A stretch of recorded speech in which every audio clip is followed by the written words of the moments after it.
start the recording. So we are now recording. Great.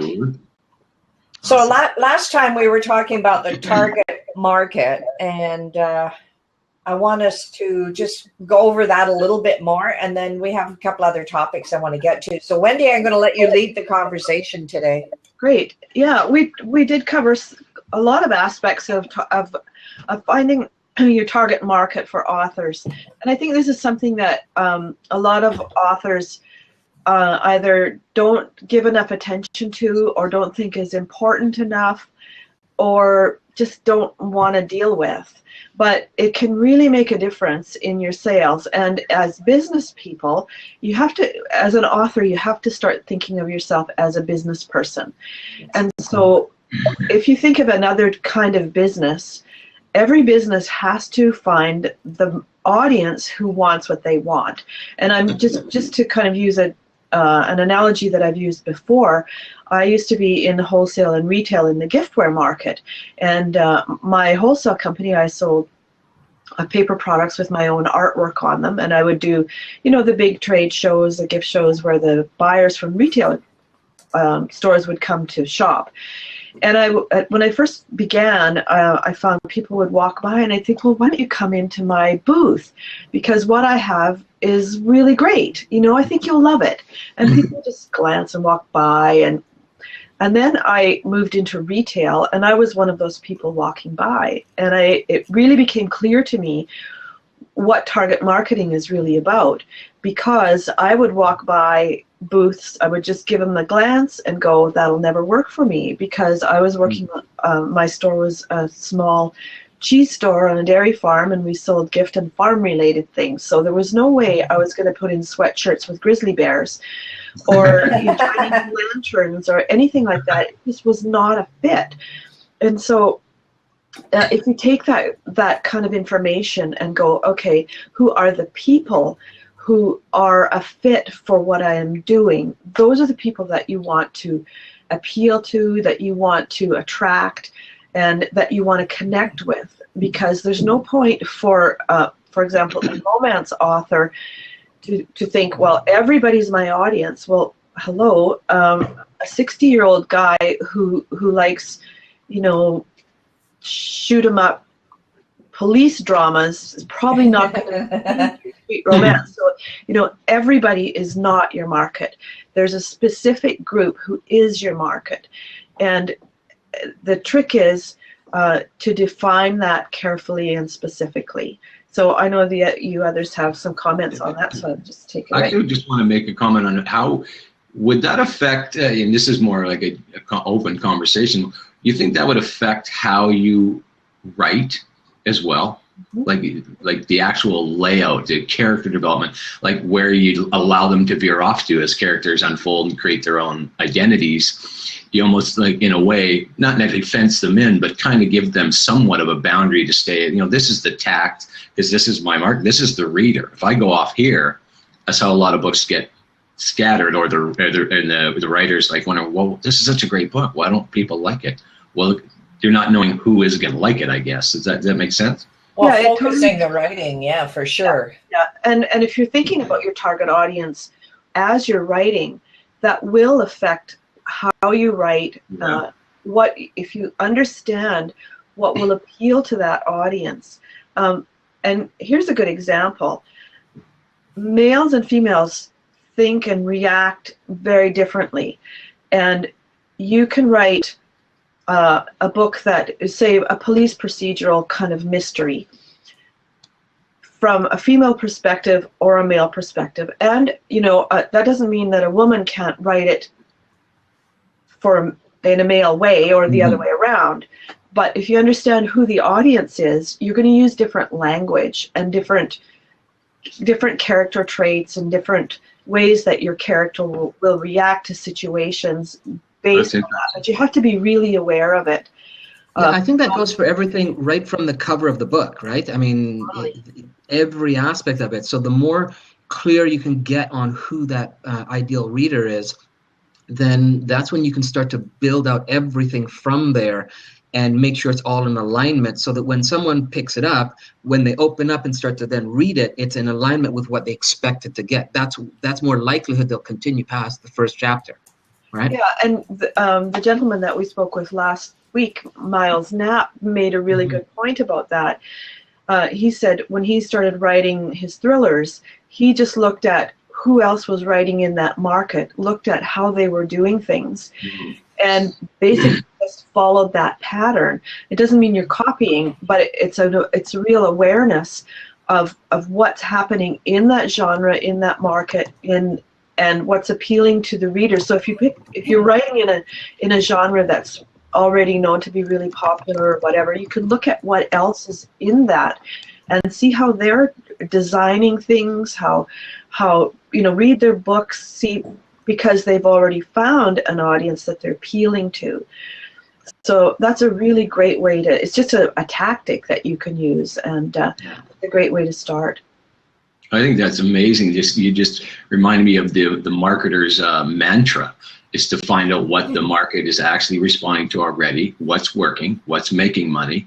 And I think a lot of people, and I remember when I was starting out too, being a creator, I'm just going to create and hope the market responds, which is pretty standard, right? The inventor, the creative idea, right? Decide and hope people like it, force them to like it, basically. Completely different than when the market, especially in the digital world, it's a marketer's dreamland, because it's got clues are laid everywhere.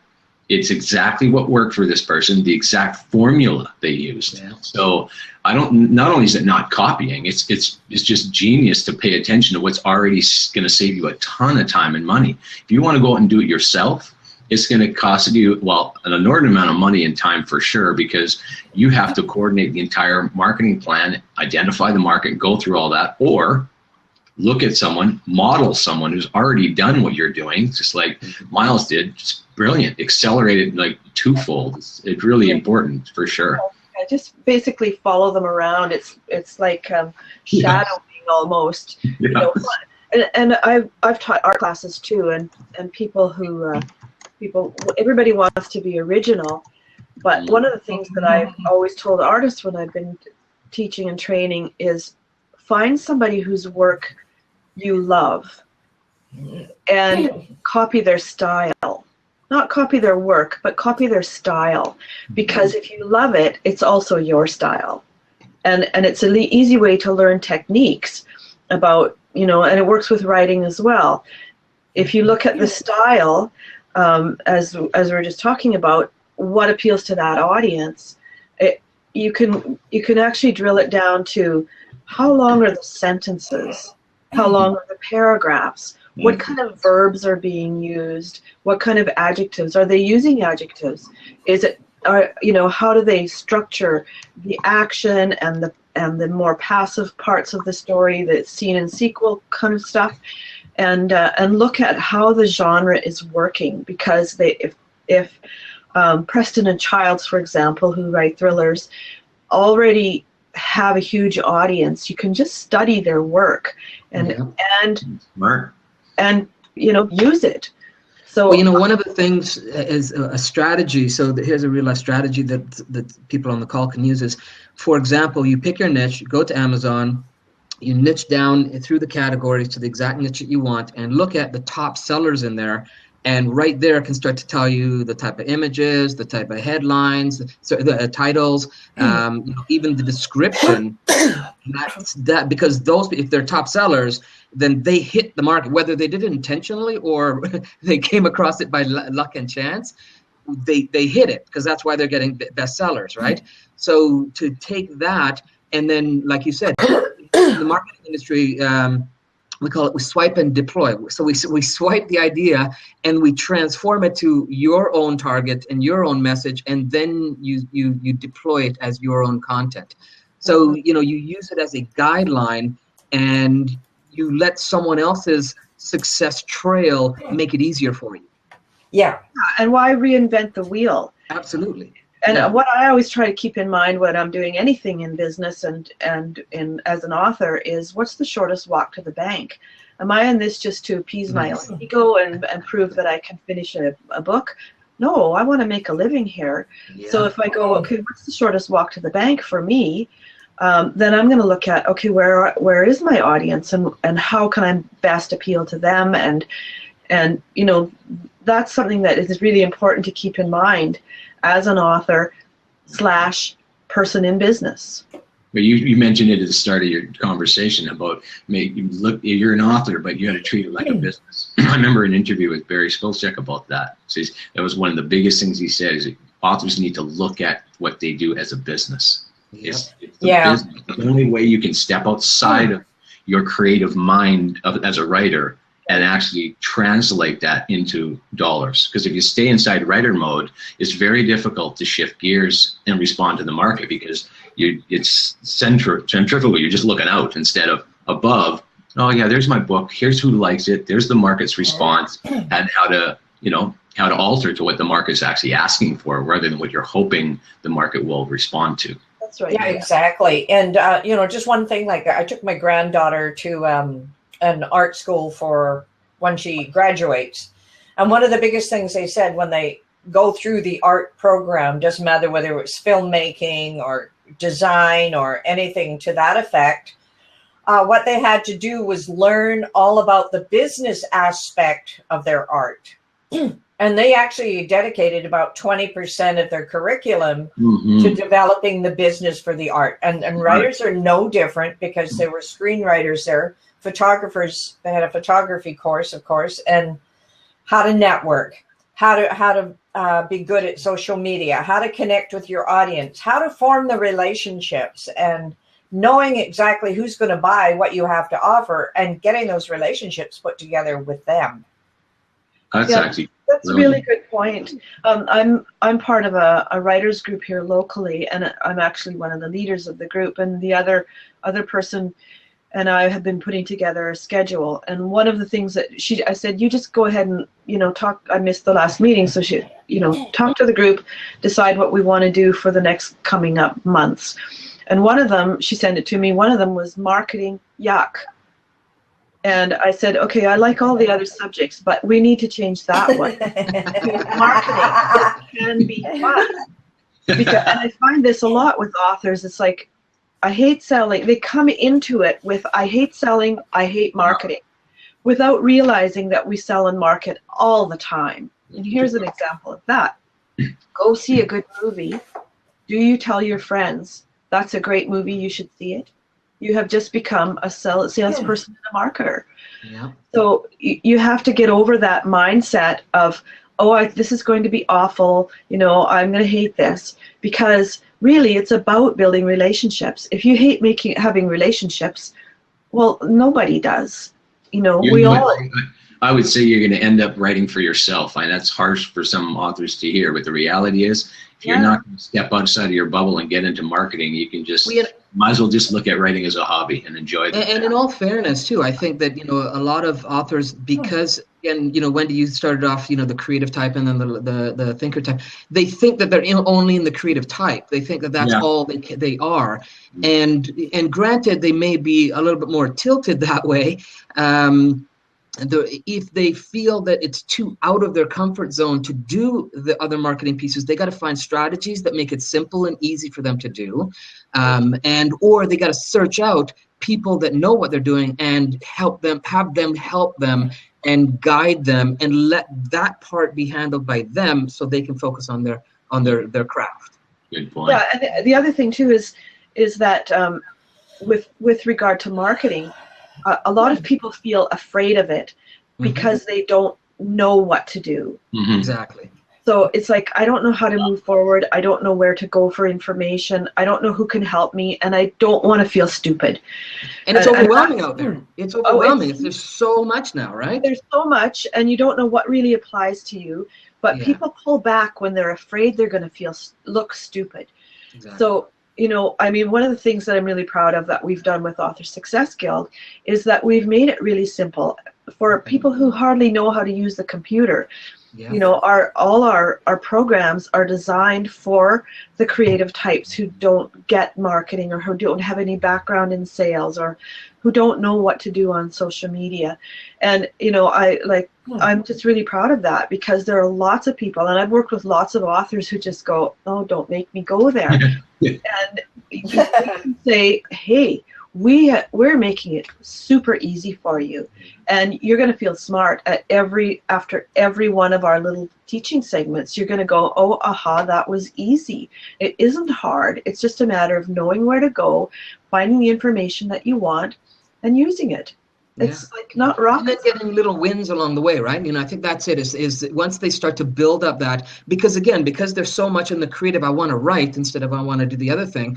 When they start to get these little wins on the money making side, then they see the value in it, and they get less scared of it, right? They get more confident, and and then they say, oh, what's next? And then they kind of go to the next thing, right? What's more thrilling than seeing the book sell? What's more thrilling than really? Sure, the writing's fun. I mean, obviously you wouldn't do it, but what's more thrilling than taking the action and the reward? Someone bought it. Oh, and they like it.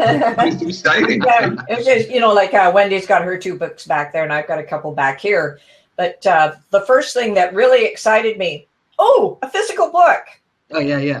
Mm-hmm. And then it was, Now now what? what? Now what? Now what? And then the first, when the first group bought my book, and I'm like, somebody actually really likes it. And when I got my Kirkus rave review, and without, I didn't really solicit, I just sent them a book. And I sent 4 or 5 of them. I didn't send very many, and I got a Kirkus review. I was so excited. I started telling everybody. Then I realized I was marketing.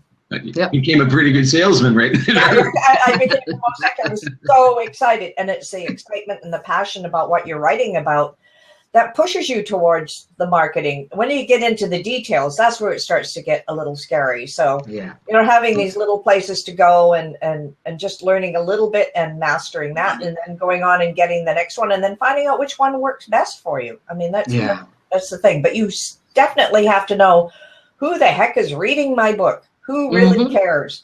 Who really wants to do networking? Who really wants that? Who wants romance? Who wants golf? Who wants marketing? You have to know who's going to read it, because there's no point in getting excited and telling people about your book that couldn't, give a lead for talking to the crowd. I have a current client who we just spent the last probably 2-3 weeks just honing in who that ideal person is, and we just started to do some testing of Facebook ads and stuff like that. And he got his first 4 sales this weekend, and he's like, Skyping me. I got 1, I got 2, I got 3, I got 4. It's great. Do you remember that commercial where there was a bunch of people around their computer, and they had just started their little app business, and then they're going, one person bought it, and they're excited. It was GoDaddy. It's a GoDaddy. Oh shoot! Yeah, exactly. But that's the difference. But that's what can happen when you know your ideal target, because then the money you put out and the energy you put out is focused on the people that are going to be most likely to want it. So therefore, your conversion rates drastically increase, right? Yeah. And you kind of you streamline your focus, and then you get less of the, oh, this doesn't work, or I'm just wasting money. You get less of that. Not that you still can't, because there is some testing, and reality is that's just the way marketing is. But you definitely get a lot less of that when you know who it is you're targeting. I think authors can be disillusioned by this one thing, and we're talking about it right now. When you don't target and you're speaking to this blanket wide audience, the responses are dramatic. They're just drastically dropped because you're not targeted. Therefore, you can inadvertently become disillusioned that your stuff is not good. Mm-hmm. Well, maybe people don't like it. Well, maybe those people don't. So it's critical, not just so critical. I believe it's just as critical as the right title. Yeah. Oh yeah, the title's got to be the grabber. It's got to be. It's just as critical to know who they are so that you can create the right title, and because that title is going to pull them in and draw them and or the whole cover, all that whole aspect, because that's what they see first. And yes, you mentioned in the last blab, Wade, you can't judge a book by its cover, but that's what people do. Mm-hmm. Everybody does. They're judging it even in. I remember it was probably prior to this call when he was mentioning something about reviews and how they can be negative and how people judge a book by its cover. Even authors, even readers, they just look at something and make a decision on how they're going to review something. And when you made a comment on how the impact of people's perception of negative reviews and how it changes the way they even think about their material and just puts them in a pretty bad space. Well, yeah, and I see this happen quite often that authors will, in groups that I'm in, will say, I got this terrible review, and you read and then they go on to explain that the person didn't even understand what the book was supposed to be about. And one thing that I've learned in business is don't pay any attention to people who don't know what they're talking about. Just don't pay any attention to them. And sometimes you can say, well, everybody's opinion is valuable. Well, no, it's not. Some people's opinions aren't valuable because they really don't have anything to do with what you're really doing. And so by targeting your market and knowing who you're actually working for, who you're producing your work to change a life or to entertain or to inform or educate or whatever, everybody who's not in that group, who cares what their opinion is? Well, exactly. I got an example. Karina, who has Child of the Soul Stone out there, and she's done quite well with it. She had some friends that started writing negative. And the negative reviews were personal attacks versus what was in the book. And you start focusing on these personal attacks, which has nothing to do with your writing. And you're right, you have to separate it. And, but she wanted to respond and, spit back and do all kinds of things. I said, no, just ignore it. It'll go away. People know that that's a personal attack versus a real review of your book. And I think, other readers that are really interesting in that type of stuff, it's just, you have to separate it out. And those people obviously were not part of the target audience. Anyways, we're getting really close. We've got about 4 minutes left. So let's just continue a little bit on the negative review component. So Wade, do you have anything you want to add? I was fascinated by how people, can change maybe what if it's only there was a band that used to say, well, what did you think about those negative reviews? It was, well, what about the good ones? They say, well, I don't know, I don't read them. I don't read the good ones. If I read the good ones, then I have to believe the bad ones, so I don't read them at all. Literally don't read them at all, not the good or the bad. I just play. Do your thing and focus on it. Yeah, absolutely. That's great. I love that. There's power in it, right? I got to believe some of them. So, and rather than wade through it all, I'll just be who I am, and I'll let you guys look at that stuff. Yeah, well, exactly. I look for the number of reviews, not what they say. I don't really care. Unless I've asked them for specific feedback on something ahead of the publication, I don't really look at them either. Now, Gary, like I just got an email a couple of days ago from someone who read my book and just gave me a glowing review.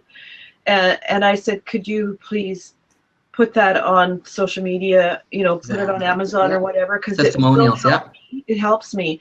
But I also ask for permission to use it on my website and to use it in my marketing. And the reader said, absolutely, go ahead, Great. What you want to do with it.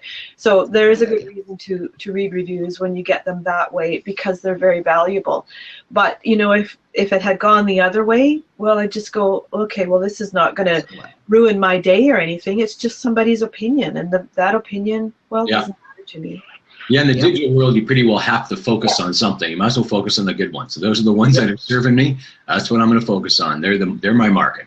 That's Yeah, exactly. Now, Gary, I'm going to let you wrap up the last minute All right. or two. So yeah, here. so I think also in that too, just as we kind of jumped on that last minute here, I think also a good component of reading those positive reviews is remember that it's going to be your ideal reader that's going to leave those positive reviews. That's true. So when you read them and like Wendy, use them, it also gives you an idea of more of what it is they're looking for and more of what it is you can start to create if you don't already have it in place. Right? Everything from paraphernalia to next book to whatever, right? Characters and that kind of stuff. So there's good material there to utilize. And then to use it as, again, here's another, I think, a real good tip to use. When you get those good reviews, compile them, and yes, get permission from them as well. Compile them, and then in your books, actually have 2 or 3 pages of testimonials. Absolutely. I mean, the social proof is so large nowadays that if you can have it in the printed medium as well as the online medium, it's going to be massively beneficial, right? Great. So those are some good things. And there's a whole bunch of other silly mistakes that authors tend to make. When they're launching their book or when they're building their empire. And we've compiled a quick, simple infographic, and I think that's put the link in the can you put it in again, Bet? The link for we'll put a link. Certainly. So anybody here can go ahead and grab a download free, and and it's got some really good tips on what are those things for you to look out for, whether you're doing them or not as an author. There it is, right there. So bit.ly/ASG in capitals -7 mistakes. And if you're watching the replay, you'll see it in the description below or beside wherever, depending on the page that we've got this on. Just look in the text. We'll leave that link there for you to be able to get access to it as well. Now, if they go to YouTube, we'll put it in the description so that you have the link so you can get to it directly. Any last word, anyone, before we stop the recording? A couple things for those of you that are listening to this, because we're starting this, we're going to be doing this on a regular basis. It helps us when we're getting feedback from you live here as well. So as you're listening in here, and because Blab is a new platform, sometimes we've got to give clear instructions on different things. But you'll see right here in our pictures, there's these little hands. If we're talking about something that resonates with what you want to hear, just go ahead and tap that and let us know. So there we go. Like that's doing right now. So that lets us know that we're on track with giving you the type of information you need. You can do that with any of us as we're taking turns speaking and stuff like that. And also to share. We're going to be here on a regular basis. Share and with your friends and other through Twitter, Facebook, and invite other people so we can kind of build a real nice community of authors here who really want to make a career out of their what they do. Hey, that is fantastic. So this is the Authors Cafe, 10 a.m. Pacific Standard Time until it changes to daylight, but it'll always be 10 a.m. West Coast time. And we hope to see you next week. Bye everyone. Have a great Christmas.